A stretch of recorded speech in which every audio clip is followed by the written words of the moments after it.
Welcome to the presentation, Creative Ways of Running a Webinar. And yes, we're talking about creative ways of running a webinar. And the first thing I do is I present to you a PowerPoint presentation with 20 slides, 20 seconds per slide.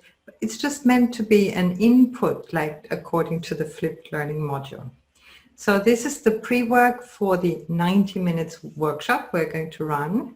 And here are some thoughts about how to run webinars. And I found this many a times that people tend to forget the beginning and the end of a webinar, the warm-up, and how to run webinars in sort of how we do it in the classroom. People tend to start straight away. But let me also start straight away here, because whiteboard activities, I find that have huge potential, yeah? And from training directions to running SWOT analysis, you just have to add to the whiteboard a bit of a structure, some sticky notes, and off you go. One of the whiteboard activities completely like from scratch can be a board game. Here, as an example, is a quiet year, a post-apocalyptic community building activity. I've seen this work like running in a team of 20, 25 people for 3 hours non-stop, and they were glued. Whiteboard activity, mind mapping, yeah. It could be Miro, it could be other apps that help you create mind maps. You can also simply draw them on the whiteboard. The apps here mentioned are free of charge and also often also free of having to sign up people. Guess what I'm drawing? Okay, here's a house, here's a boat, and now you can probably guess the expression I'm looking after. And it doesn't need any preparation. You can do it always, and you have a lot of fun. And the learners, they tend to talk a lot, and it's a great speaking activity. And think of Energizers, and apologies for some German here. Think of Energizers that are just break up a certain serious topic, or give us a little bit of just a fun physical exercise, some speaking games, some typing games that have nothing to do with the actual topic. They are meant to be a short break. And if you can find something on YouTube with clapping and movements or rock, paper, scissors as a fun game, or typing games, all sorts of, that's just simply sometimes really nice breaks in between. So, but let's look at a little bit more like different webinar formats that could be, and those here on the list I've actually experienced all myself, and I found them fascinating. If you think of fishbowl discussions or debates, design thinking activities, they're all really interesting formats. Let's just look at a few. The first one obviously is SOFLA. I would like to introduce you to a workshop format that Lane Marshall helped develop in the first place, and we're trying to refine it for the one-off workshop idea. You are doing the pre-work at the moment. You're watching this video, and I thank you very much for doing this. Hybrid lessons, now a bit in the discussion at the moment, because some of the schools, they still face partly closures. Some students still have to stay at home for quarantines. They can cause a headache, technically speaking, and pedagogically speaking, very challenging, however, also have a lot of potential.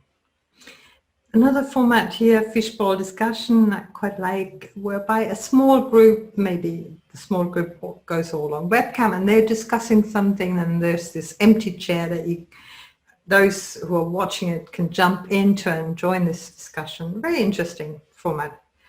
And as expert visits from the outside, again, the hybrid thought, but imagine this expert is a native speaker with a certain subject that your business students are interested in, or it could be another school class, a school exchange where all the students, interacting with each other. It's what I call the expert visit, a hybrid, beautiful hybrid situation. A Stonesoup activity, a hungry monk convinces villagers to share whatever little they have by boiling a soup in the village square in which he places a stone. And it's a beautiful story. It's crowdsourcing, it transmits the value of sharing. And this is equally, hackathon is something, it's very interesting, agile, you know, these sprints, and scrum masters, and it's a very beautiful format to take a problem, try and find a solution, and work at designing a solution. Here, debate format, I love that very much. The American debate format is a fair discussion in which several people put forward opposing arguments. Debaters develop their own opinion, they defend it, accept the arguments of others, and it usually ends with a vote. So it's a very, very interesting format. Yeah, a couple of creative ways of using the webcam. The cooking classes you're probably familiar with, the sewing classes, perhaps also a walk through the town, through the school. You have to have a webcam stabilizer though, otherwise the webcam goes all over the place with your mobile phone in what's known as a gimbal.